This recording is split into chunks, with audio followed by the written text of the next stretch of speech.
श्रीमंदिर में प्रबल भिड़ देखा मिलूँ। श्रीमंदिर कार्यालय सम्मुखर लगी लंबा लाइन।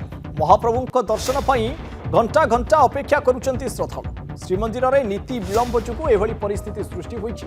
प्रत्येक शनिवार और रविवार साधारणतः श्रीमंदिर में भिड़ देखा दी थाए। आज नीति विलंब जो भिड़ बढ़ी बढ़ी चली जहाँफल ये लंबा लाइन श्रीमंदिर कार्यालय पर्यंत जा पहुंची। भक्त माने अपेक्षा करिसेंती दीर्घ घंटा हेलाणी साधारण भक्त माने दर्शन करने किंतु श्रीमंदिर में नीति विलंब जो एभली भिड़ परिलक्षित होती। साधारणतः शनिवार रविवार छुट्टी दिन थिबारु भक्त माने अनेक मात्रा रे आसी थांती महाप्रभुंकर दर्शन करने किंतु आज नाही नथिबा भिड़ देखा देछि। पूरी श्रीमंदिर सम्मुख में चित्र आपण देखिपे भक्त माने किभली लंबा लाइन में ठिया होइचंती। वयस्क व्यक्ति कथा कहतु महिला वृद्ध समस्ते गोटे लाइन रे घंटा घंटा धरी ठिया होइचंती श्रीमंदिर बाहर महाप्रभुंकर दर्शन करने ये भिड़ देखा देछि। ये भिड़ जाई पहुंची बा धाड़ी जाई पहुंची श्रीमंदिर कार्यालय सम्मुख में। तेबे समय जेतिकी गड़ुची भिड़ मध्य सेतिकी बढ़ुची बोली कुहा जाउची कारण नीति निर्घंट प्रक्रिया रे विलंब देखा देछि। आज समस्त नीति विलंब रे चलुची तेणु श्रद्धालुंकर भिड़ मध्य से हिसाब रे बढ़िबारे लागिछि। एक्सक्लूसिव चित्र श्रीमंदिर बाहर बड़दाण्डरू आम आपको देखौछु शनिवार रे किभली भिड़ होउछि श्रीमंदिर एवं प्रशासन तरफ कौनसी से भली व्यवस्था करा जाय नथिबारु श्रद्धालु माने मध्य याकु नै असंतोष प्रकाश करिसेंती। जेतेबेले नीति निर्घंट प्रक्रिया रे विलंब होउछि बा नीति विलंब रे गडुछि सेथिपाई एते भिड़ परिलक्षित होइछि श्रीमंदिर बाहर एवं समस्ते गोटे धाड़ी रे ठिया होइचंती। वयस्क व्यक्ति कहतु महिला कहतु छोट शिशु समस्ते अपेक्षा करि रहिचंती महाप्रभुंकर दर्शन करिबा पाई। सीधा सड़क लाइव रे जोड़ी होइचंती आम पूरी रिपोर्टर शिवप्रसाद दास। शिवप्रसाद एते भिड़ श्रीमंदिर बाहर देखा देउछि एवं लाइन जाई धाड़ी जाई पहुंची सीधा सड़क कार्यालय पर्यंत। तेबे समस्ते गोटे धाड़ी रे ठिया होइचंती भक्तंकर कोन रहिछि प्रतिक्रिया? देखो साधारणतः आम कहवा शनिवार रविवार साधारण भक्तंकर गहली रही है किंतु आज श्रीमंदिर में प्रबल गहली रही। जो लाइन आप देखुं श्रीमंदिर कार्यालय पर्यंत ये लाइन देखा मिलूँ एवं समस्ते महाप्रभु दर्शन करने जेहतु अपेक्षा कर घंटा घंटा अपेक्षा करा पड़ू कि सब बड़ कथा हूँ महाप्रभुंर नीति विलंब जो ये समस्या उपजी बोली आम एक प्रकार कहीपर। आप से चित्र देखी था आप ये भक्त श्रद्धालु मैंने प्राय आम कह 2 ରୁ 3 घंटा अपेक्षा करुँच महाप्रभु दर्शन करने जेहतु बहुत दूर दूरांतर भक्त श्रद्धालु आसी पहुँची किपर महाप्रभु को सुरुखुरे दर्शन करेंगे और महाप्रभुंर से दिव्य आशीष लाभ करेंगे। तारी भितर ये निहत भाव क्यों ना क्यों आम कहवा ये किसी अव्यवस्था रही से नीतिकांति श्रृंखलित न हो दर्शन व्यवस्था ठीक से सुचारू रूपे न होगा फल ये भाव समस्या उपजी। आप देखिपे अनेक भक्त श्रद्धालु बर्तमान लाइन रे छिड़ा होती आम प्रतिक्रिया ना जेहेतु से बहुत दूर दूर आस गोटे लक्ष्य रही आम महाप्रभु को किपर सुरक्षित दर्शन माँ केते समय चार 5 घंटा अपेक्षा कर आ कौन कर तो पैतरारू आईचु गोप पैतरा आ पुरी जिला तो आम जिला आईचु बड़ देव दर्शन करने को ठाकुर तो टे दुख देले मो पुओ को छड़े नहीं गले। बयस के 63 बयस आप 3 घंटा लाइन रे अपेक्षा कले पुणी आप महाप्रभु दर्शन करेंगे पुणी 3-4 घंटा लगे ठाकुर करेंगे जदि मारिया तो मारे रखिए आईचु तो दर्शन कर हाँ कष्ट हूँ से जगह कालिया जहाँ कर नवदी नहीं जाऊ आमको यही मानसिक कर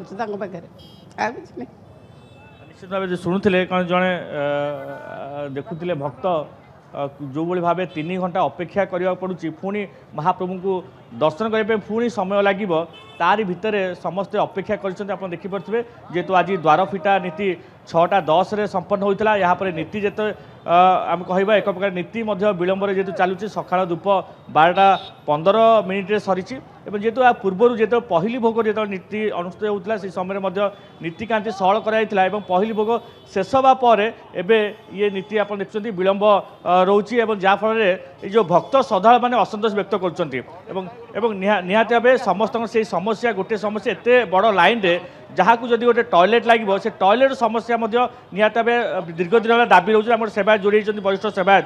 ଆଜ୍ଞା ଏ ଦେଖୁଛନ୍ତି ଲମ୍ବା ଲାଇନ୍ ଭକ୍ତ ଶ୍ରଦ୍ଧାଳୁ ବୟସ୍କ ଲୋକ ଶ୍ରଦ୍ଧାଳୁ ନାହିଁ ନଥିବା କଷ୍ଟ ଭୋଗୁଛନ୍ତି। ଏ ଲାଇନ୍ରେ ଯିବା ପାଇଁ ବହୁତ କଷ୍ଟ ଏବଂ ସେମାନଙ୍କ ପାଇଁ ପାଣିର ବ୍ୟବସ୍ଥା ବି ନାହିଁ, ନା ଟିକେ କେଉଁଠି ବସିବାର ବ୍ୟବସ୍ଥା ନାହିଁ। ମନ୍ଦିର ପ୍ରଶାସକ ଏବଂ ଜିଲ୍ଲା ପ୍ରଶାସକ ଟିକେ ଚିନ୍ତା କରିବା ଦରକାର। ଆମେ କ'ଣ କରୁଛୁ ଏଠି? ଗୋଟେ ଟଏଲେଟ୍ ନାହିଁ, ଲୋକମାନେ ପରିସ୍ରା କରିବା ପାଇଁ ଟିକେ ବାଥରୁମ୍ ଯିବା ପାଇଁ ଯାହା ଲୁହ ନକାନ୍ତି ରକ୍ତ କାଟୁଛନ୍ତି, କିନ୍ତୁ ଆମେ ଖାଲି ବସିକି ମିଟିଂ କରିକି ବାହା ନେଉଛେ। ଆମେ ଏହା କରିଦେଲୁ, ଆମେ ସେୟା କରିଦେଲୁ, ଖାଲି ଗୋଟେ ମିଛ ଡହରା ମିଛ କହି କେମିତି ମାନସିକ ମୁଣ୍ଡରୁ ଚିନ୍ତା ଯିବ। ପଚାରୁଛି ଲୋକମାନଙ୍କ ଅବସ୍ଥା କ'ଣ ହେଉଛି, କି ପ୍ରକାର ଦୟନୀୟ ଅବସ୍ଥାରେ ଭୋଗୁଛନ୍ତି। ନା ଟିକେ ପାଣି ନାହିଁ, ନା ଟିକେ ପିଇବା ପାଇଁ ଦହଗଞ୍ଜ, ତା ଭିତରେ ପଶିଗଲେ ଥରେ ଯାହା ଅବସ୍ଥା ଭୋଗିବେ ସେ ଭଗବାନ ହିଁ ଜାଣନ୍ତି। ଏମାନଙ୍କୁ ଖାଲି ଖାଲି ମିଛ କଥା କହି ଲୋକଙ୍କ ମୁଣ୍ଡରେ କେମିତି ମାନସିକ ଚିନ୍ତା ଯିବ ସେଇ ଚିନ୍ତାରେ ଏମାନେ ଅଛନ୍ତି। ଲୋକଙ୍କୁ ଭୁଆଁ ବୁଲିବା ଦିନ ବେଳା ଲଣ୍ଡନ ଦେଖେଇବା କାମ ଜାଣିଛନ୍ତି, ଆଉ କିଛି ଜାଣିନାହାନ୍ତି ଠକ ଗୁଡ଼ାକ। ଲୋକମାନେ ପ୍ରାୟ 4 ରୁ 5 ଘଣ୍ଟା ସେମାନେ କେମିତି ଅପେକ୍ଷା କରିବେ? ତାଙ୍କ ପାଇଁ କିଛି ବ୍ୟବସ୍ଥା କିଛି 4-5 ଘଣ୍ଟା ଏମାନେ ଅପେକ୍ଷା କରିବେ, କରିଛନ୍ତି ବି। ମୁଁ ଯାହା ଦେଖିଲି ମୋତେ ବିରାଟ ବଡ଼ ଲାଇନ୍ ଯାହା ହେଇଛି, ଖରାରେ ଠିଆ ହେଇଛନ୍ତି, ନା ପାଣି ଅଛି ନା ଏମାନଙ୍କ ପାଇଁ ବସିବାର କେଉଁଠି ବ୍ୟବସ୍ଥା ଅଛି। ଏବଂ ଯେତେ କହିଲେ ବି କମ୍ ପଡ଼ିବ। ଏମାନେ ଲାଜ ମାରିବା ଦରକାର। ବାହାରୁ ଭକ୍ତ ଆସିଛନ୍ତି, ବହୁତ ଦୂରାନ୍ତରୁ ଭକ୍ତମାନେ କି ଅସୁବିଧାର ଭୋଗ କରୁଛନ୍ତି ଦେଖନ୍ତୁ ଆପଣମାନେ। ଆପଣ ଦେଖନ୍ତୁ ଇଏ ଗୋଟେ ଆପଣ ଦେଖିପାରୁଥିବେ, କାରଣ ଇଏ ଯେତେବେଳେ ଛିଡ଼ା ଯେଉଁ କଷ୍ଟ ଅନୁଭବ କରିଥାନ୍ତି ସେମାନେ ଯେତେବେଳେ ବସିଥାନ୍ତି ପ୍ରାୟ 3 ଘଣ୍ଟାରୁ 4 ଘଣ୍ଟା ଅପେକ୍ଷା କରୁଛନ୍ତି ଏବଂ ଶ୍ରୀମନ୍ଦିର ଭିତରକୁ ଯିବା ପାଇଁ ମଧ୍ୟ ସେଠି ମଧ୍ୟ ସମସ୍ୟା ଉପୁଜୁଛି। ଏବଂ ସବୁଠୁ ସେ ଗୋଟିଏ ସମସ୍ୟା ଯେତେବେଳେ ଲମ୍ବା ଲାଇନ୍ ଯେତେବେଳେ ଭକ୍ତ ଶ୍ରଦ୍ଧାଳୁ ଯାଉଛନ୍ତି ସେମାନେ ପାଇଁ ପାନୀୟ ଜଳ ବ୍ୟବସ୍ଥା, ଟଏଲେଟ୍ ବ୍ୟବସ୍ଥା, ଆନୁଷଙ୍ଗିକ ବ୍ୟବସ୍ଥା ନଥିବ ସେମାନେ ମଧ୍ୟ ହଇରାଣ ହରକତ ହେଉଛନ୍ତି। व्यवस्था सही नहीं है। हम काशी से आए हैं, बनारस से। हाँ 40 लोग का ग्रुप है। हाँ व्यवस्था सही नहीं है, घाम लग रहा है, देखिए नंगे पैर खड़े हैं। यहाँ बिछा देना चाहिए, यहाँ पट्टा बिछाना चाहिए बैठने के लिए। हाँ पानी लोग खरीद के पी रहा है, देखिए अपने पैसे का। कितना घंटा लगा यहाँ पे आकर, कितना समय लगा आपको? 2 घंटा से खड़े हैं। 2 घंटे खड़े हैं। हाँ अभी लाइन आया, देखो बैठे हैं, सब बैठे हैं। क्या समस्या क्या है? क्या महसूस कर रहे हैं आप? यहाँ बिछाना चाहिए बैठने के लिए, टाट पैर जल रहा है, छाजन करना चाहिए, घाम लग रहा है। शुणुले देना चाहिए पैसे के लिए पानी। निश्चित भाव जहाँ शुणुले कारण से जड़े बाहर जड़े भक्त आसछन्ति, कारण तले जो कार्पेट पकड़ा दरकार ताहा मध्य बिछा जाए ना, ऊपर किसी छाईर व्यवस्था ना, जहाँ फल से असंतोष व्यक्त कर देखो ये चित्र संगीन अभियोग आणुंट भक्त श्रद्धालु। कारण जो 4 धाम मध्य ये हूँ श्रेष्ठ धाम जगन्नाथ धाम को समस्ते आसी था महाप्रभु को से शांति सुख सहित दर्शन करने तार भीतर जो अव्यवस्था आसे निहाती भाव समस्त मन से गोटे दुख दिए। कारण समस्ते चाहती आम किपर महाप्रभु सुरक्षित दर्शन करूँ। ये दर्शन व्यवस्था भितर जदि किसी अव्यवस्था आसे निहाती भाव समस्त मन को दुख दूची। कारण ये टॉयलेटर व्यवस्था नहीं, एठी पानीय जल व्यवस्था नहीं, एवं संगीन परिस्थिति रे सब भक्त श्रद्धालु मैंने जाऊँच महाप्रभु दर्शन करने। आप शुणुते जो भाव 3 ରୁ 4 घंटा अपेक्षा करा पड़ुछि, तथापि से ब्यारिकेड भितर प्रवेश कराते मैंने आप बुझीपे जो श्रीमंदिर जो दर्शन करने चाहे प्रवेश करेंगे से आउरे 2-3 घंटा अधिक समय लगे। ये दृश्य आप देखिपे लंबा लाइन, अर्थात आम कहवा श्रीमंदिर कार्यालय जो थिला लाइन ता लाइन टपी जाइए। निहाती भाव समस्ते खरारे डहल विकल एक प्रकार होती। कारण महाप्रभु जो दर्शन करने समस्त आसी था से गोटे मन था आम किपर श्रृंखलता सहित महाप्रभु दर्शन करूँ। यार भितर महाप्रभु को आप देखिपे छोट पिला रही, वयोज्येष्ठ लोक रही, वरिष्ठ लोक रही। निश्चित भाव शिवप्रसाद ये अत्यंत विकल चित्र। किए कहा वृद्ध बापा माँ को धरिकी आसी महाप्रभु को दर्शन करने, किए छोट पिला धरी लाइन में घंटा घंटा धरी ठिया होती। किए प्रतिक्रिया आम शुणुलु, किए 2 घंटा, किए 4 घंटा, 5 घंटा, अत्यंत व्यथित कला भली परिस्थिति है। शिवप्रसाद निश्चित भाव आपंकर प्रशासन दृष्टि आकर्षण करूँ, प्रशासनिक अधिकारी ये संक्रांत में कौन रोचे विवृत्ति हस्तगत करने चेष्टा करूँ यथासंभव। पुणी थे निश्चित भाव आम आपको फेरबू।